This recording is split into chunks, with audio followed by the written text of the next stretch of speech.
ایک مان میں بندہ کہہ رہا ہے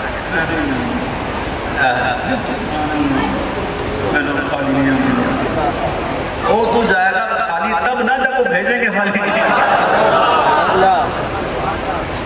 وہ خالی بھیجیں گے بلاتے وہ بلاتے ہی اسی لیے ہے کہ تو کیا کروں اعلیٰ حضرت اتنا ہے تو ہی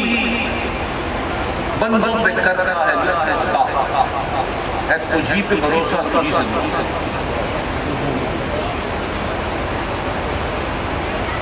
تو ہی بندوں پہ کرتا ہے لطف و عطا یا اللہ تو ہی بندوں پہ کرتا ہے لطف و عطا ہے تجھی پہ بھروسہ قرآن کہتا ہے وَتَوَكَّلْ عَلَى اللَّهِ إِن كُنتُم مُؤْمِنِينَ بس اللہ ہی پر بھروسہ رکھو اگر تم مومن ہو اللہ کہتا ہے محمد علیہ کہتے ہیں ہے تجھی پہ بھروسہ اور اللہ کہتا ہے ادعونی استجب لکم مجھ سے مانگو دعا میں پورا کروں گا میں قبول کروں گا میں دوں گا تو امام کہتے ہیں تو ہی بندوں پہ کرتا ہے لطف و عطا ہے تجھی پہ بھروسہ تجھی سے دعا پھر کہتے ہیں تو رحیم ہے کیسے ان کا کرم ہے ان کا کرم کیسے ہے وَلَوْ أَنَّهُمْ ظَلَمُوا أَنفُسَهُمْ جاؤ اور جب یہ کہ جانو وجود کر بیٹھے تیرے پاس یہ قرآن ہے قرآن کیا یہ 5واں پارہ ہے سورۃ النساء ہے آیت نمبر 63 وَلَوْ أَنَّهُمْ ظَلَمُوا أَنفُسَهُمْ جاؤ اور یہ جب اپنی جانوں میں وجود کر بیٹھے جاؤ کا تیرے پاس آئے اللہ کہہ رہا ہے یا اللہ گناہ ہم نے کیے نافرمانی تیری کی قرآن کہتے ہیں ہم نے تیرے بھی مان ہیں تو معاف کر نہ جاؤ کا معافی بعد میں میرے جاؤ سمجھ میں نہیں بتا کہ قرآن کے جواہر پارے میں آپ کو دے رہا ہوں معافی بعد میں پہلے حاضری لگ پتہ جائے جاؤ کا پہلے تیرے پاس آئے پھر استغفر پھر حاضری پہلے معافی بعد میں اچھا اللہ بندہ پہنچ نہیں گیا حضور کی بارگاہ میں اور معافی بھی مانگی اللہ سے بولا اب تو معاف کر کرنا ایسے نہیں وَاسْتَغْفَرَ لَهُمُ الرَّسُولُ رسول بھی تمہاری بخشش چاہیے ایسے ہی نہیں محبوب بھی کہہ دینے کہ مولا بخش دے محبوب بھی کہہ دینے سفارش کر دے اگر محبوب کہنے کہ کیا ہوگا لا وجد اللہ کہ لام تاکید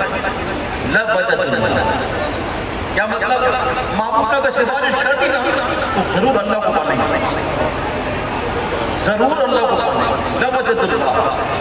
اور کیسا پائیں گے تواب الرحیم توبہ قبول کرنے والا بھی پائیں گے اور رحم فرمانے والے پائیں گے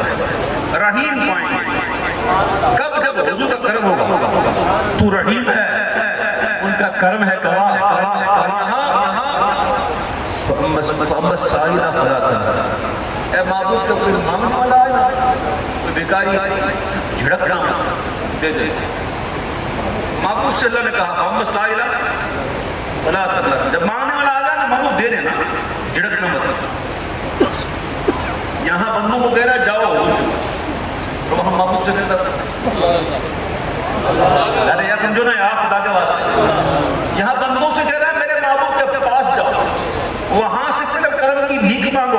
اور معبود سے کہتا ہے معبود کوئی آ جائے نا مانگنے والا دے دینا سمجھ بات آ جائے بتائی دوں تو کریم تو رحیم ہے ان کا کرم ہے کریم ہے تیری عطا کی قسم وہ کریم ہے تیری عطا کی قسم میں پھر بھول جاتا ہوں پڑھتے پڑھتے قسم سے جب پہنچ جاتا ہوں اور کوشش کرتا ہوں کہ مذکور تک رسائی ہو جائے پڑھتے پڑھتے ذکر کے سہارے تو میں پھر بھول جاتا ہوں شیر ہاں کیا وہ کبھی خالی بھیجیں گے تب نا جب تو آئے گا نا یہ تو اپنے ماں میں بندہ کہتا ہے بھر دو چھولی میری سرکار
تیرا